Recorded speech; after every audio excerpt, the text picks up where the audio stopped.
Lorsque tu as branché ton casque de réalité virtuelle, tu peux cliquer sur le Y et ici sur le réglage pour pouvoir accéder au BeamMotion VR et l'activer. Donc là, tu cliques sur Off et tu mets On.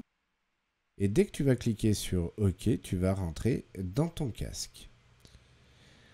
Alors ici, tu es à la position initiale, c'est-à-dire à la position que tu as réglée dans ton BeamMotion de Twinmotion. Tu peux déjà te déplacer à l'aide de ta manette, tu positionnes ta cible là où tu veux te téléporter et tu cliques sur la gâchette. Lorsque tu veux te réorienter, tu vas positionner ta cible et tu vas tourner la main sur elle-même pour réorienter la flèche qui représente ton orientation. Donc dès que tu vas cliquer, tu vas retrouver cette orientation.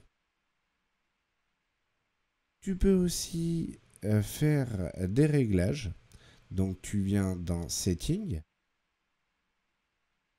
et tu vas pouvoir régler la qualité de sortie de ton image. Donc tu cliques sur Medium, tu peux passer en low et dans ces cas-là, la lumière est modifiée et simplifiée et les éléments proches peuvent avoir assez de modélisation. Par contre, les éléments loin comme notre vélo peut être simplifié. Et plus tu vas augmenter, plus les réglages vont être bons en termes de modélisation, de texture et de lumière.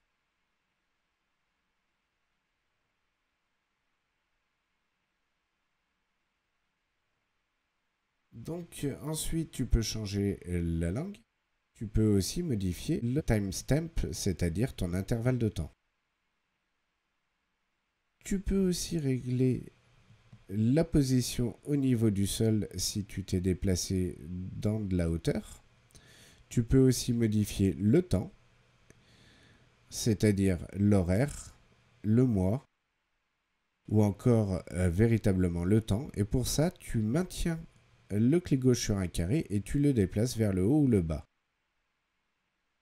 Alors, c'est vrai que le mois, on ne peut pas le bouger, il faut cliquer dessus et choisir le mois qui nous intéresse. Alors ici, il faut faire décaler latéralement les cases pour pouvoir modifier. Tu as aussi le temps que tu peux modifier comme les horaires ou encore la saison. Pareil, tu peux le modifier en maintenant la gâchette. Tu peux aussi changer les médias. Donc là, on a commencé au start point, mais on peut changer pour passer, par exemple, à la cam base et retrouver les réglages que j'avais à ce moment-là sur mon image cam base. Je peux aussi changer les matériaux. Donc pour ça, je vais venir vers ma piscine, rentrer dans les matériaux. Je vais faire défiler toujours en maintenant la gâchette. Je vais aller chercher de l'eau, donc water. Alors elle est un peu loin. Elle est ici. Voilà.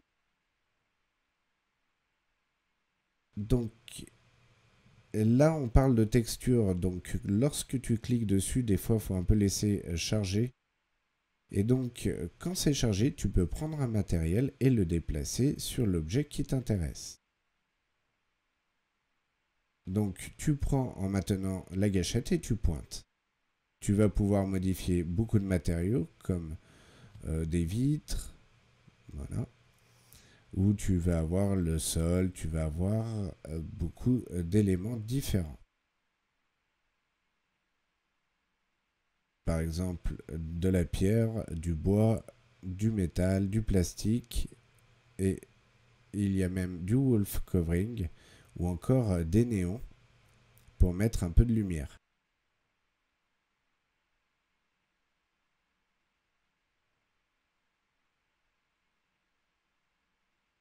Donc voilà une piscine en mode disco. Donc en mode réalité virtuelle, tu peux faire beaucoup de choses, c'est assez passionnant. Les réglages à chaque version sont de plus en plus nombreux.